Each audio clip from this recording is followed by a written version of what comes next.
안녕하세요. 심야 산책입니다. 잠들기 전 책 한 권을 벗삼아 심야 산책 어떠세요? 오늘은 9월이 얼마 남지 않았지만 여러분들과 함께하고 싶은 책들을 소개해드리고자 합니다. 먼저 김영하 작가의 살인자의 기억법입니다. 지금까지 제가 왜 안 읽었을까 싶을 정도로 유명한 책이죠.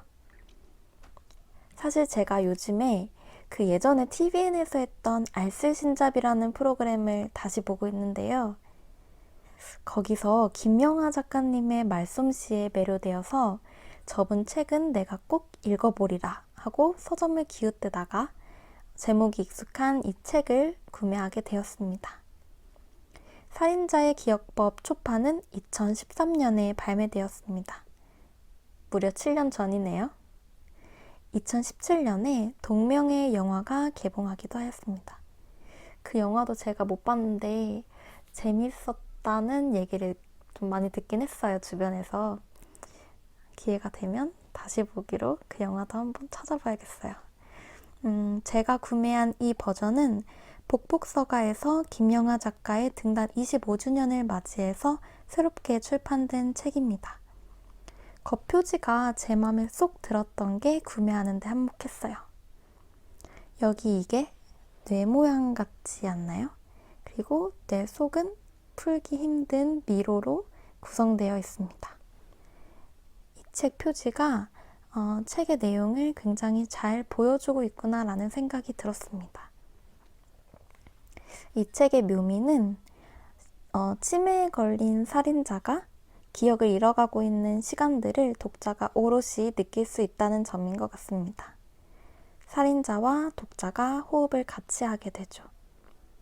201페이지로 책 자체의 분량도 작은 편이지만 흡입력이 굉장해서 뚝딱 읽을 수 있는 책입니다. 이 책을 읽고 나서 김영하 작가님의 팬이 돼서 제가 다른 책들도 구매했습니다. 먼저 나는 나를 파괴할 권리가 있다. 이 책도 하루 만에 제가 다 읽었어요. 너무 재밌더라고요. 그리고 나서 제가 또 샀어요. 바로 검은 꽃입니다. 특히 검은 꽃은 김영하 작가님이 만약 내 소설 중 단 한 권만 읽어야 한다면 바로 이 책이라고 했다고 해요. 작가 스스로 굉장히 만족하는 소설은 과연 어떨까 궁금해서 산 책입니다. 검은 꽃은 저도 아직 읽지를 못했는데 상당히 기대가 많이 되는 소설입니다. 다음은 장강명 작가님의 한국이 싫어서입니다. 제가 우선 이 민음사에서 나오는 오늘의 젊은 작가 시리즈를 굉장히 좋아해요. 우리나라를 이끌어가고 있는 작가들의 참신한 시각, 문체들도 흥미롭고 지금 현재 우리가 살고 있는 사회도 가감없이 보여주고 있기 때문인데요. 이 책도 그런 책 중 하나입니다. 20대 후반의 여자 게나가 이 책의 주인공인데요. 한국에서 꾸역꾸역 살아가다가 한계점에 도달하고 결국 한국을 떠나 호주로 이민을 가게 됩니다. 그러면서 일어나는 자초지정을 다룬 소설입니다. 저는 처음에는 게나가 하는 그런 이야기들이 물론 공감은 되었어요. 저도 20대 후반의 여자고 매일 편도로 2시간에 걸쳐서 직장에 가고 있기 때문에 게나가 얘기하고 있는 그런 한국에 대한 불만들, 그런 것도 모두 공감이 되었지만 모두가 그렇게 살고 있는 게 아닌가, 이렇게 처음엔 생각이 들었어요. 그래서 게나가 좀 불만론자는 아닐까, 이런 시각으로 책을 처음에는 읽기 시작했는데, 그런데 책을 읽으면서 이제 곰곰이 생각해 보니까 모두가 그렇게 살고 있는 게 무슨 소용인가? 그렇다고 내가 힘든 게 달라지나? 싶더라고요. 그리고 한국에서 나고 자랐다고 해서 여기서 평생 살아야 하는가? 또 그렇지도 않죠. 그래서, 그래. 각자에게 맞는 곳에서 살면 되는 거지. 그게 각자의 생존 방식인 거지. 라는 생각이 들더라고요. 여러분들에게 이 책이 어떤 느낌으로 다가올지 궁금합니다.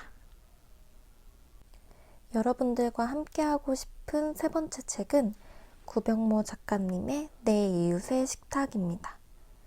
이 책을 고르게 된 이유는 구병모 작가님을 인생 작가다 라고 얘기하시는 분들이 꽤 많았어요. 저는 구병모 작가님의 책을 읽어보지를 않았어서 너무 궁금한 거예요. 마침 미는사의 젊은 작가 시리즈에 구병모 작가님의 소설이 있길래 한번 읽어보게 되었습니다. 이 책의 무대는 타인과 함께하는 공동체의 의미가 극도로 분명한 공동주택입니다. 정부 정책으로 꿈 미래 실험 공동주택에 모이게 된 내 이웃의 이야기를 담은 소설입니다. 여러분 혹시 땅콩집이라고 들어보셨나요? 제가 중학생 때였나? 땅콩집이 굉장히 핫한 이슈였어요. 그 단독주택인데 주택 두 채가 마당을 같이 쓰는 거예요. 그 장점이 단독주택으로 그 정도 크게 마당을 가지려면 돈이 많이 들 텐데 두 집이 함께 마당을 사용함으로써 건축비를 절약할 수도 있고 또 아이가 있다면 아이들의 사회성도 길러줄 수 있고 두 집이 함께 공동육아를 할 수 있다는 장점이 있다는 얘기를 들었었어요. 이 책을 읽으면서 그 땅콩집이 머릿속에 착 그려지더라고요. 제 개인적인 이야기를 잠깐 하자면 제가 책을 좋아하게 된 이유는 인간에 대한 실망에서부터 비롯된 거였어요. 인간관계에 대한 회의감이 점점 더 커지고 타인과 함께하는 시간이 또 두려워지고 대화는 조심스러워지고 그렇지만 혼자는 또 외롭고 그래서 책을 가까이 하게 되었습니다. 이런 이유로 저라면 아마도 이런 공동주택에 지원하지는 않을 것 같지만 어쨌든 이 책의 등장인물들은 각기 저마다의 이유로 공동주택에 모이게 됩니다. 아니나 다를까 그곳에서는 많은 일들이 일어나게 돼요. 여러분들이라면 이웃들과 어떤 관계를 맺으면서 살아갈지 이 꿈미래 실험 공동주택의 만료기간까지 잘 버티면서 살아갈 수 있을지 한번 상상해보는 것도 이 책을 즐기는 방법 중 하나일 것 같습니다. 이달의 마지막 추천책입니다. 안나 프로이트의 자아와 방어기제. 안나 프로이트는 그 유명한 지그문트 프로이트의 6자녀 중 막내딸입니다. 제가 아까 말씀드린 대로 제가 인간관계가 너무 힘든 거예요.